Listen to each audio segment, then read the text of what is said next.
The title of my talk today is The Journey Beyond Yourself. So,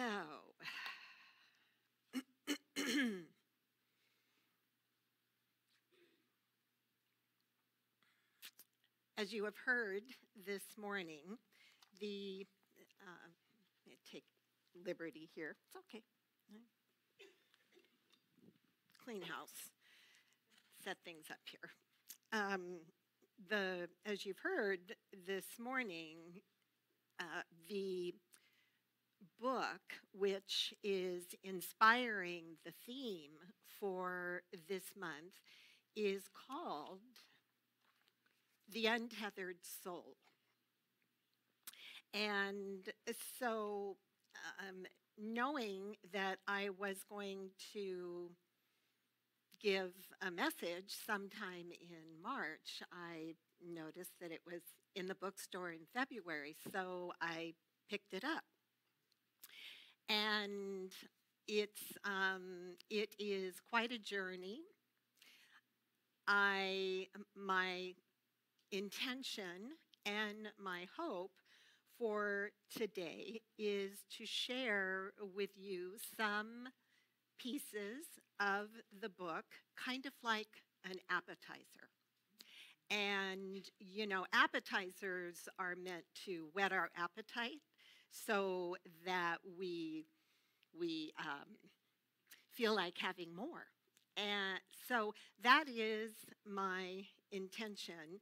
And I'm hoping that you will be inspired in some way to indulge even further into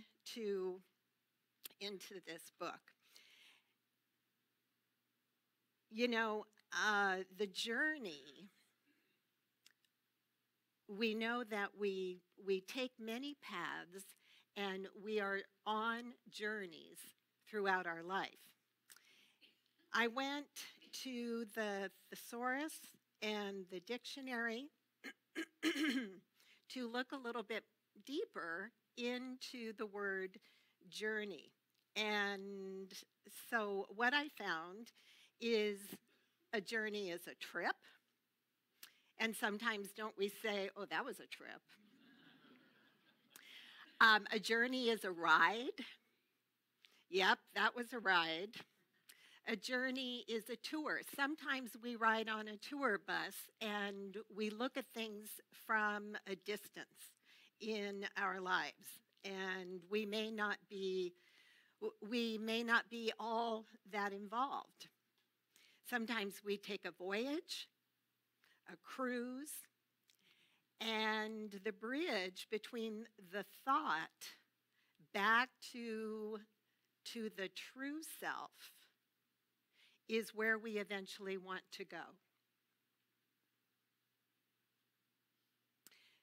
So this book is asking us to look more deeply into our individual life, and the spiritual practice that goes along with this that I'm going to talk a little bit about today is meditation. So there are three aspects to this message, three things that I want to share with you, and one of them is awakening consciousness. Now, it's interesting that what goes along with the idea of awakening consciousness, which that term in and of itself could be something that inspires us, but it could also be confusing. What does that mean, awakening consciousness? Well, here's plain and simple. Awakening consciousness is about the question, who are you? Who are you? Not who you think you are, not the sum total of your individual experiences. Who are you really?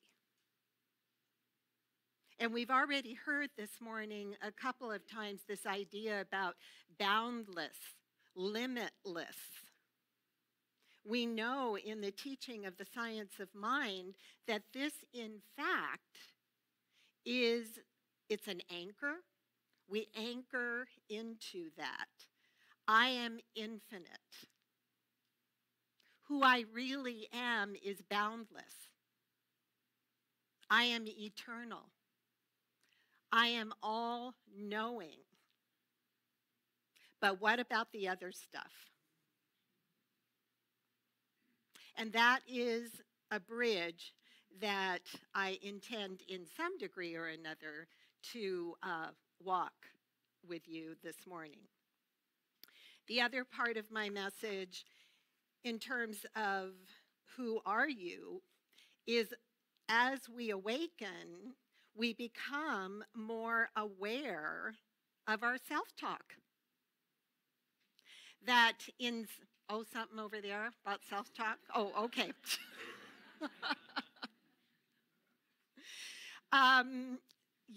Awakening consciousness, when we begin to awaken and anchor and ground into this eternal nature that we are, lo and behold, we begin to become more aware of the incessant chatter in the mind.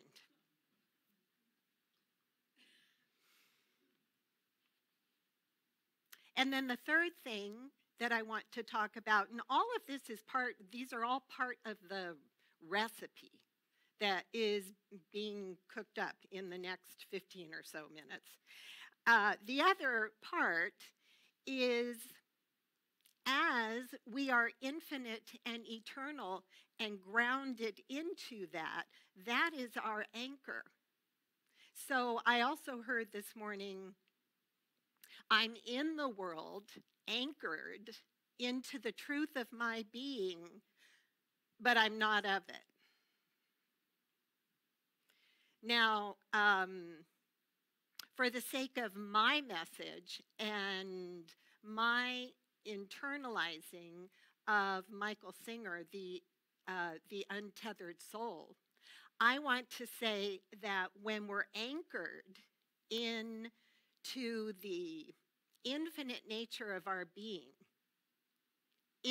God individualized as us, the microcosm of the macrocosm, that individualization is actually moving through the world and experiencing it.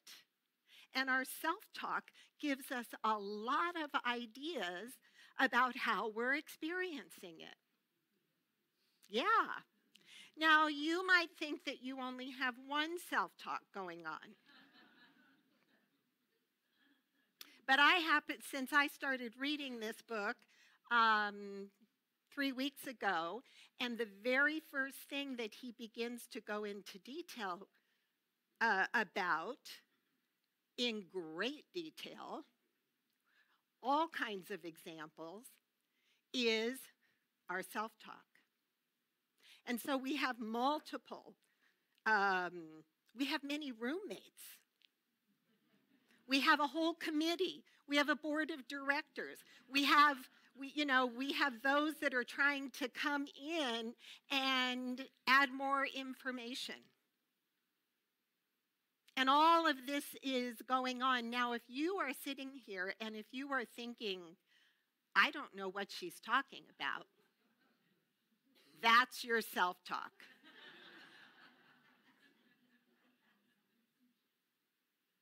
And in the midst of all of this, is this ground of being, this infinite nature that says there is only one life. That life is God's life. That life is my life now. There is only one life. That life is God's life. That life is my life now. And it's the still, quiet, sometimes silent voice that may be loud, but this incessant chatter within our mind drowns it out. And then what happens? Well, so the mentality is all busy, talking.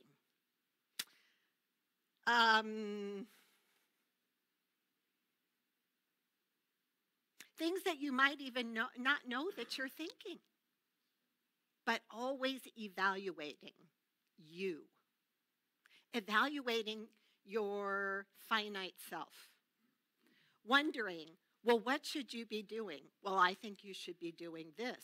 Well, but if I was doing that, then I wouldn't do this. But, and then meanwhile, you're looking out the window. It's like, oh, that tree is so beautiful. You know, that's over in the neighbor's yard. I should go get one of those trees and put it in my yard.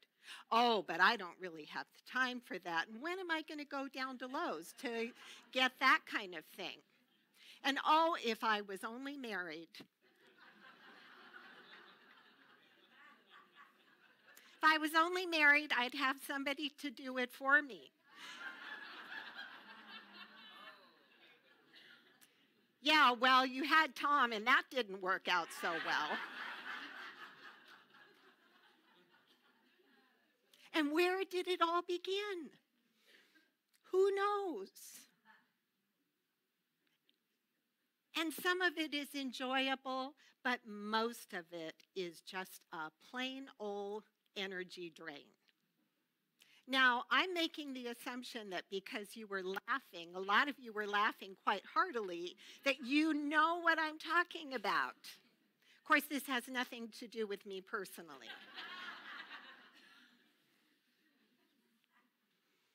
Incessant chatter.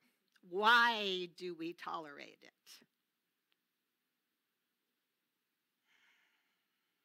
That's a really good question. And I want to suggest that we're so used to it that we don't really pay attention to it. So isn't it interesting that something can be going on so incessantly, round the clock, even when we're trying to sleep, and it's still trying to work itself out in our dreams, and we tolerate it and we think it's normal, and so we don't pay attention to it. Now, the reason that this statement cannot be true is that we know that the working of spirit is spirit, mind, emotions, and experience. And so within every single one of those sentences, the evaluation, the how did you do? Well, you didn't do good. Well, you did good that time. Well, I wonder how it's going to be the next time. That all of this causes us to have emotions. But we don't want to feel any of that, do we? I mean, I want to say that sometimes we don't even want to feel the part that is good and positive. Now, here is the most recent experience that I had that relates to that. So I went to see the movie The Greatest Showman on Earth. What a fabulous movie. What a ride. Oh my gosh, you sit down and it just starts. And you're on the journey with this guy. Well, now, music is universal. Music is the universal language of love, of the heart opening. And I am actually I'm talking about our physical heart center. I'm even talking about the organ. And as that energy moves in us, the organ of our heart opens. And even when it's wonderful and positive and amazing and loving and the emotions come up, what do we do sometimes? Because what would it look like? Oh my gosh, it might just take over me. I know it's warm. I might just, I just might start bawling my eyes out. But it's okay. I can just sit here and I can kind of just clamp it down a little bit and let the tears run down my cheek or, whatever. And nobody's going to notice that.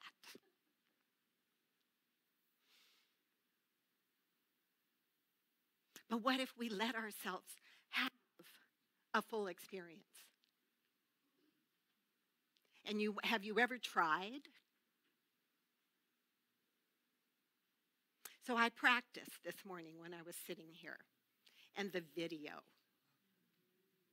of the kids and the music and the Michael Jackson song, Make the World a Better Place. And we know without a doubt that those kids can do it. And we want to love them and we want to support them in their journey. And we don't want them to shut down. Because when we see them, it reminds us that we're them and that we're having the same experience. So what is it that causes us to think that we have to shut down, to limit it and to bring it in? Well, what I want to suggest to us, and I was practicing this morning, is as that flow of energy, see, because emotions are energy. Now, what if you felt your emotions? As we feel our emotions, but if we don't allow any energy to move behind it, then the things that we do, the way that we show up in the world is limited. And there's very little feeling behind it. So what if we were to follow the energy, but all the while be anchored in the knowing that we are boundless being, that we're infinite, divine potential, that we can surrender into this ground of being, that we can moment by moment, second by second, breath by breath, anchor into this truth.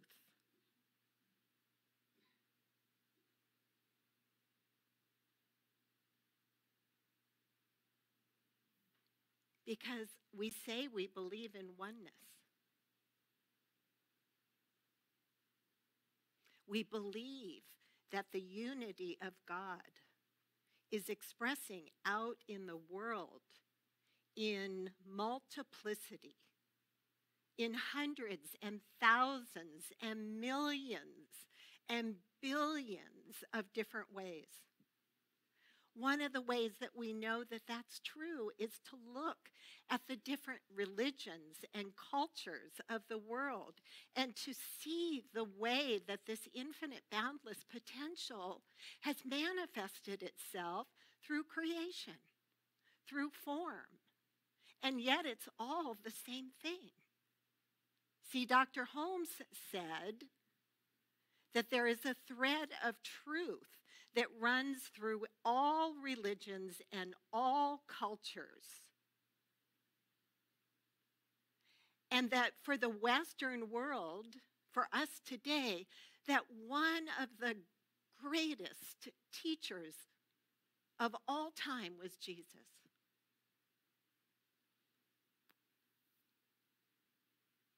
And he said, it's the Father within. Now, all that means, metaphysically, in terms of language, is that a father protects. A father provides. A father is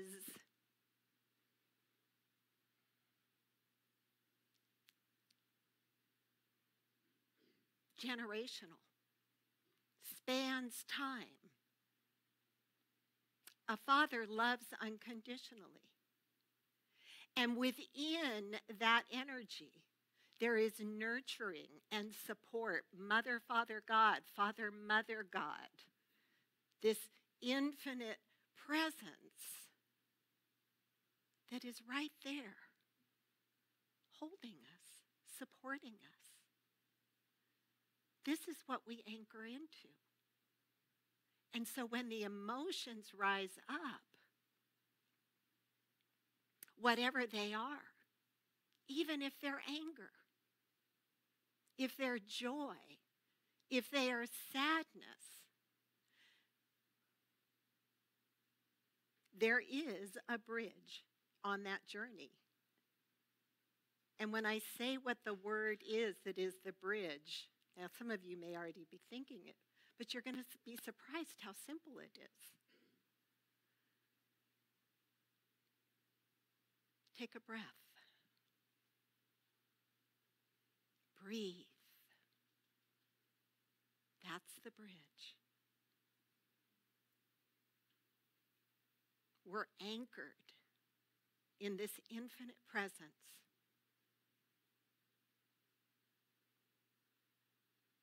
And within that presence, there is a divine pattern of life.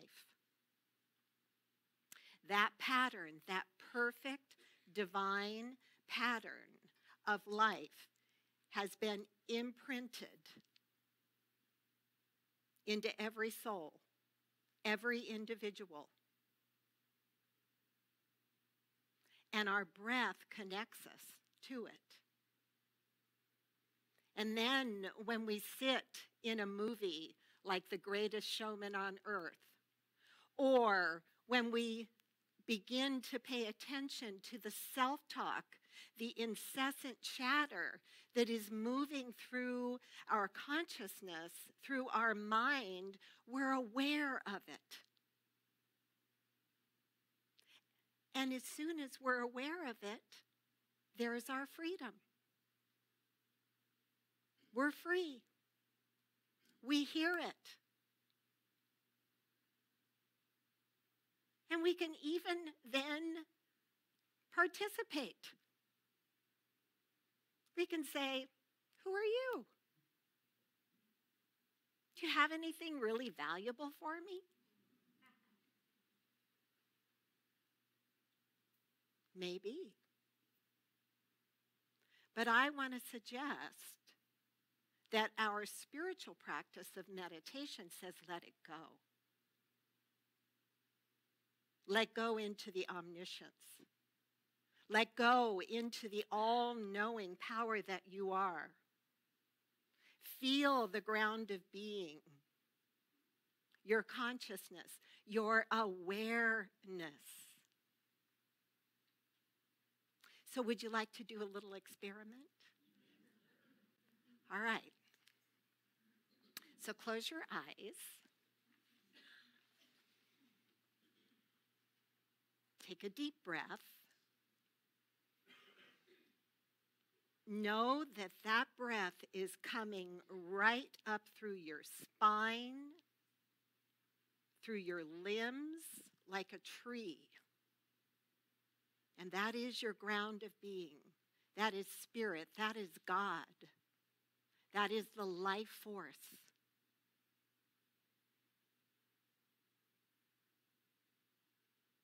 And become aware that you're aware, but don't lose the ground of being.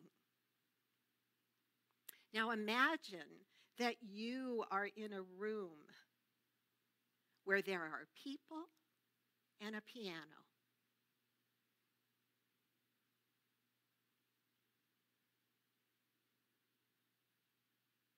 Be with your awareness. See it. Observe it. Just aware. Grounded. Quiet. Still. Knowing. Now use your imagination and let the piano disappear. There is no piano in the room.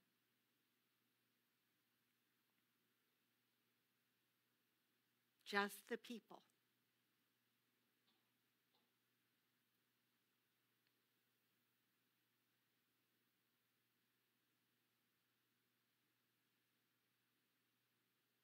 Now make believe the people in the room cease to exist.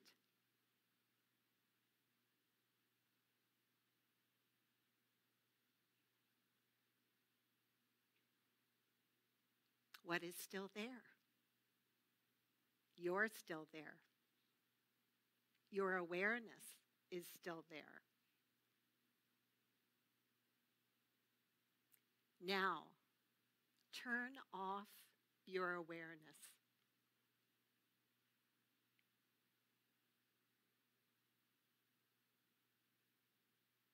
What's there?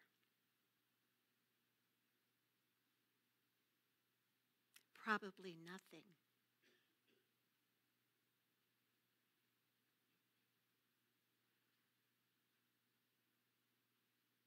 Turn on your awareness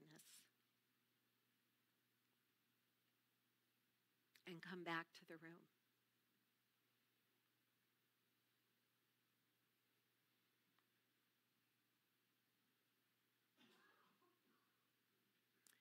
Your awareness is the bridge between the idea that you are consciousness and you are also having an experience in the world.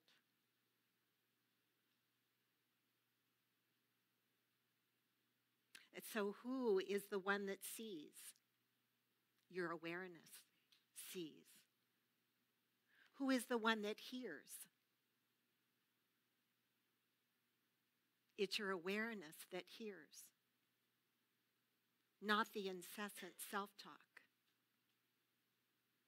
And the breath is the bridge between your awareness and living in the world. Now, I'm not talking about a little breath that just goes, little shallow breathing right here. I'm talking about a grounded, full body breath that in the midst of emotions, positive and negative, that you can breathe under without suppressing. Because Dr. Holmes tells us that the only bad emotion is a repressed emotion. And many spiritual teachers, and even the word itself, emotion is to emote. And so when we hear the choir come up and they're standing here and they breathe into the fullness of their being and they know who they really are, that they are the spirit of infinite life, that they are God, that they are the ground of being in action, moving through them as energy, as emotion. We feel it. We're inspired by it. We become enthusiastic. We by virtue of what they are giving, we live a greater, fuller life. And so the call for us individually is to live a greater, fuller life. To emote, to not shut down, to not repress the emotions. To know that whatever the feeling is that is moving through it, that we can breathe behind it, through it, underneath it, around it, and it's okay. And that awareness informs it. It informs it. There's an intelligence within it that says what to do with it. The intelligence and the wisdom might say, shut up, just feel it and breathe and move. Really, I'm serious. Or that intelligence and that awareness and that wisdom might say, speak your truth. It might say, oh my gosh, I'm so glad to see this person. And so you just hug them and you tell them, you emote. You love, you show up, you give, you be who you are. Your talents and your gifts. This is the untethered soul. This is living free. Now, I feel it, and I know this is the truth. I don't do it all the time. As a matter of fact, reading this book has really been a kick in the butt. And sometimes the kick in the butt is that I lose awareness, but I see it laying there. I'm working on my talk. I do my meditation. And what just happened is not that far away from me. And so my memory of the experience goes back and says, what had a hold of you there? What awareness, what past experience? Who did you think you were in that moment that you needed to say or do X, Y, Z? Where did those boundaries and limitations come from?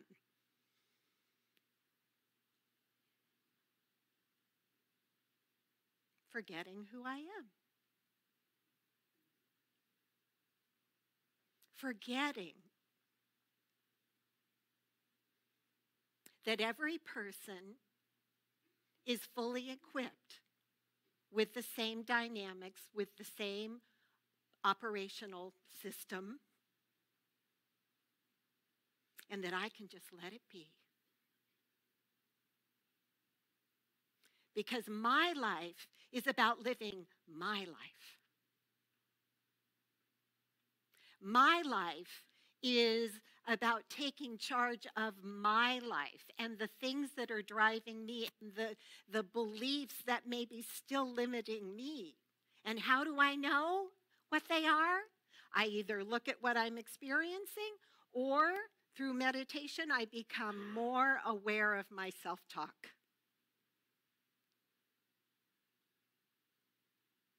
See, as soon as we become aware of it, it begins to dissipate.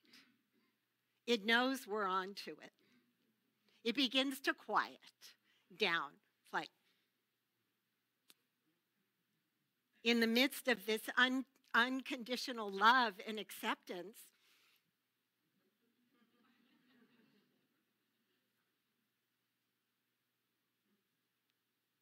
this is the way we parent ourselves.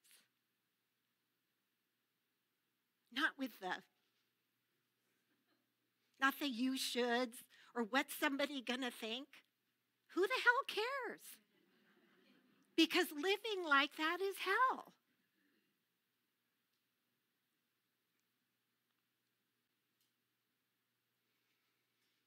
So,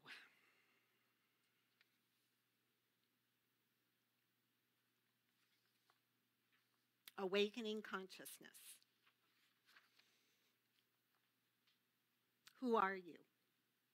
Remember that show, Will the Real You Stand Up? The real so-and-so stand up? What's my line? What's my line? Will the real you stand up? Nobody gonna stand up? All right. Yes.